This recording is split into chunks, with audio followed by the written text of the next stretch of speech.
Assalamualaikum warahmatullahi wabarakatuh. Perkenalkan, nama saya Nur Aulia Hasli dengan NIM 1904010022. Saya berasal dari kelas EKIS 5E.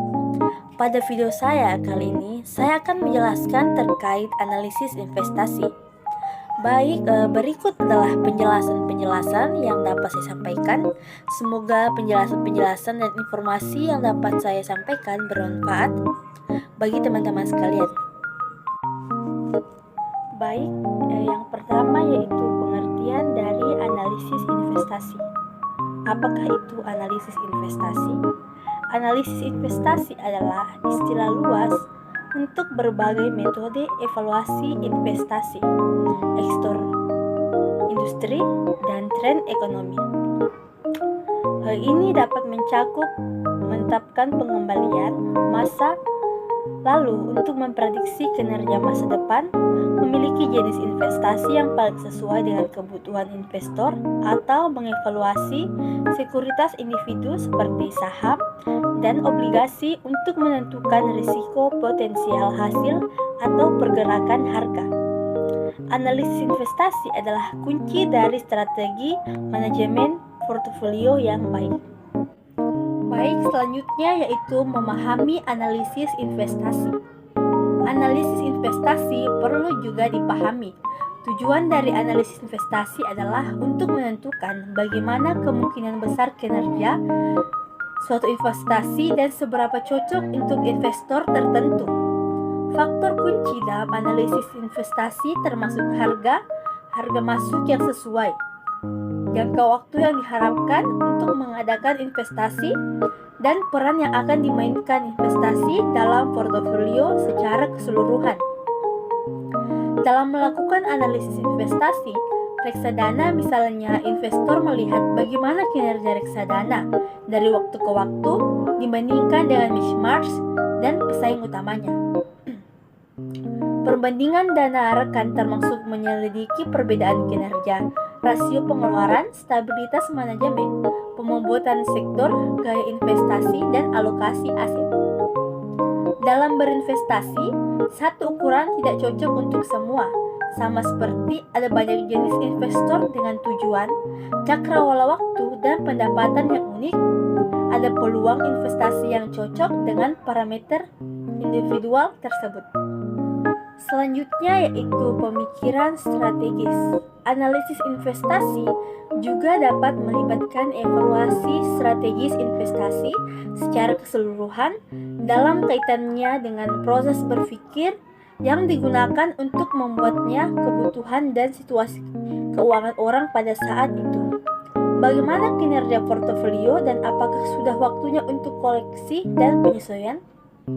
Investor yang tidak nyaman melakukan analisis investasi sendiri dapat meminta nasihat dari penasihat investasi atau profesional keuangan lainnya. Ada beberapa poin penting yang harus diingat dalam analisis investasi. Yang pertama, analisis investasi melibatkan penelitian dan evaluasi sekuritas atau industri untuk memprediksi kinerja masa depan dan menentukan kesesuaiannya dengan investor ketentuan.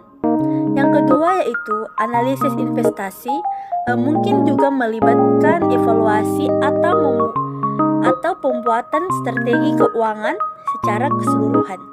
Yang ketiga yaitu jenis analisis investasi meliputi bottom up, top down, fundamental, dan teknis. Selanjutnya yaitu jenis analisis investasi. Meskipun ada banyak cara untuk menganalisis sekuritas, sektor, dan pasar, analisis investasi dapat menjadi tiga pendekatan dasar. Yang pertama yaitu top down versus bottom up. Dalam pengambilan keputusan investasi, investor dapat menggunakan pendekatan analisis investasi bottom up atau pendekatan top down. Analisis investasi bottom up memerlukan analisis saham individu untuk mengetahui manfaatnya seperti penilaian kompetensi manajemen, kekuatan penetapan harga, dan karakteristik unik lainnya. Analisis investasi bottom up tidak berfokus pada siklus ekonomi atau siklus pasar. Sebaliknya, ini bertujuan untuk menentukan perusahaan dan saham terbaik terlepas dari tren menyeluruh itu. Intinya, investasi bottom up mengambil pendekatan mikroekonomi dalam berinvestasi daripada pendekatan makroekonomi atau global. Pendekatan global adalah ciri khas dari analisis investasi top-down. Ini dimulai dengan analisis tren ekonomi, pasar, dan industri sebelum memusatkan perhatian pada investasi yang akan mendapatkan keuntungan dan tren tersebut. Contoh dari top-down dan bottom-up. Dalam pendekatan top-down, investor dapat mengevaluasi berbagai sektor dan menyimpulkan bahwa keuangan kemungkinan akan berkinerja lebih baik daripada industri. Akibatnya, investor memutuskan portofolio investasi akan membebani keuangan dan industri yang underweight.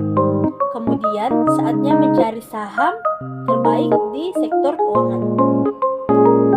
Pendukung analisis bottom up termasuk Warren Buffett dan mentornya Benjamin Graham. Sebaliknya, investor dari bawah ke atas mungkin telah menentukan bahwa sebuah perusahaan industri melakukan investasi yang menarik dan mengalokasikan sejumlah besar modal untuk itu. Meskipun prospek untuk industri yang lebih luas relatif negatif, investor telah menyimpulkan bahwa saham tersebut akan menggulungi industri. Yang kedua yaitu analisis fundamental versus teknis. Metode analisis investasi lainnya termasuk analisis fundamental dan analisis teknis. Analisis fundamental adalah menekankan kesehatan keuangan perusahaan serta prospek ekonomi yang lebih luas. Praktisi analisis fundamental mencari saham yang mereka yakini telah salah harga oleh pasar. Artinya, mereka berdagang dengan harga yang lebih rendah daripada yang dijamin oleh nilai intrinsik. Mereka seringkali menggunakan analisis bottom up. Para investor itu akan mengevaluasi kesehatan keuangan perusahaan, prospek bisnis masa depan, dan potensi dividen untuk menentukan apakah akan menghasilkan investasi yang memuaskan. Pendukung gaya ini termasuk Warren Buffett dan mentornya Benjamin Graham. Sedangkan analisis teknis yaitu analisis teknis mengevaluasi pola harga saham dan parameter statistik menggunakan grafik komputer dihitung dan grafik.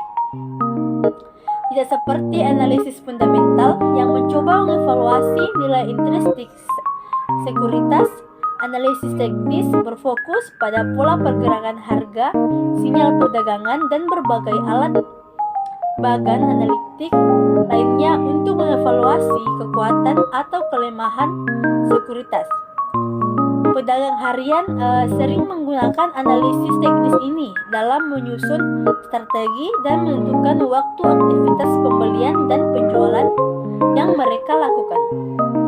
Selanjutnya yaitu contoh analisis investasi dunia nyata.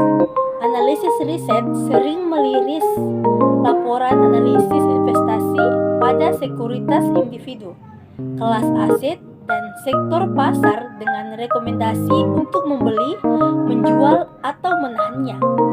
Misalnya, pada 11 Februari 2021, Charles Schwab menerbitkan wawasan sektor.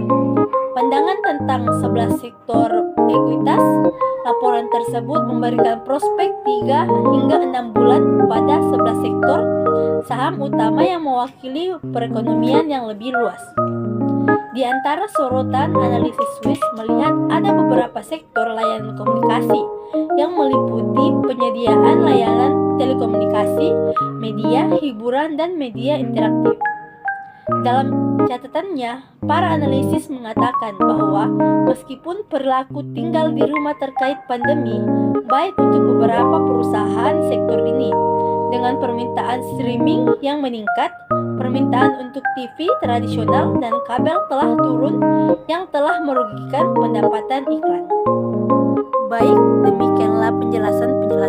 dapat saya sampaikan.